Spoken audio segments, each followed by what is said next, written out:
All right, Panther Lair, let's conclude this series of video breakdowns talking about the Pittsburgh Panthers victory over the Duke Blue Devils in Cameron Indoor Stadium this past Saturday. Now, we've been talking about ball screen situations involving Kyle Filipowski and how Pitt adjusted to those this time around.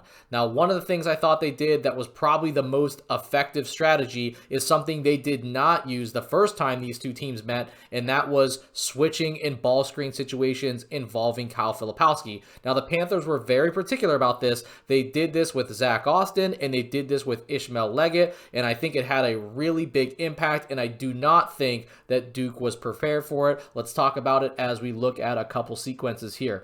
This is very early in the first half, pretty much beginning of the game.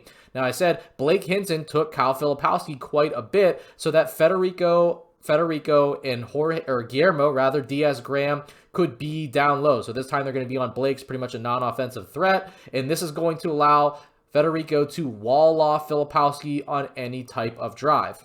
Said he flows into this pitch ahead ball screen, which he did quite a bit, and Pitt is going to switch this screen. And Austin does a great job of trailing back here with Filipowski immediately into a double team, and Lowe gets a piece of it. And we're going to go later on in the first half. Same situation, that pitch ahead into ball screen. It's going to be involving Blake Hinson once again, Zach Austin once again. And he's just going to stay here with Filipowski. And this time, as that pass comes across, Lowe, who did a good job splitting, did a really good job on the backside of these actually, ends up actually getting the steal. Here we go, a little bit later in the first half. This time, Ishmael Leggett, you'll see. Once again, you're going to see Blake Hinson.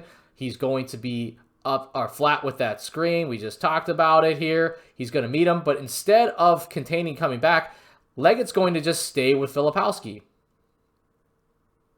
And you'll see they're going to want to go into Filipowski, but, oh man, Leggett did such a good job. Like I said, he was dynamite here. Does a really good job immediately on the catch of trying to come down and get this ball, and ends up forcing a turnover. Just great, tremendous effort by Leggett.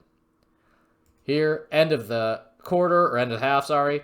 And we're going to see that Leggett, again, he's going to just take Filipowski immediately. Federico, good job of using his length here on Proctor and not fouling, but Hinson did have a good night on the boards, but him clearing people out here just did not end up working out. Blue Devils get an offensive rebound and a layup right at the half. Okay, last sequence here. We are in the second half. You're going to see, again, this is going to be a Leggett switch. So that pitch ahead ball screen has been so popular for them. Guillermo at this point kind of establishing a drop point there. So he was in drop at this in this particular sequence here. Leggett's going to fight back over, but then he's going to peel back and switch on to Filipowski. So he does a good job fighting over, kind of forces Proctor into this drop coverage. So you're kind of inviting a mid-range shot anytime you're running drop coverage. But this is the peel switch. I talked about it in terms of teams defending Bub Carrington a couple breakdowns ago. He peels back, and now you have Proctor trying to shoot over 7-foot Guillermo. Unfortunately, Hinson falls down. This ends up being Duke's ball for Pitt. Unfortunately for Pitt. But, I mean, you'll see the effectiveness of switching. That's not something the Panthers tried in their first meeting at all. It's something they went to, particularly with Zach Austin and Ishmael Leggett, and the results were pretty fantastic. I don't know if Duke really ever scored in those instances, at least not in that immediate action. It's something they could revisit. Maybe this is something teams borrow, but a really good scout by Pitt that they were willing to do this with those two particular guys. Obviously, it was a big contributor as to why they won, and were able to come away with their biggest win of the season.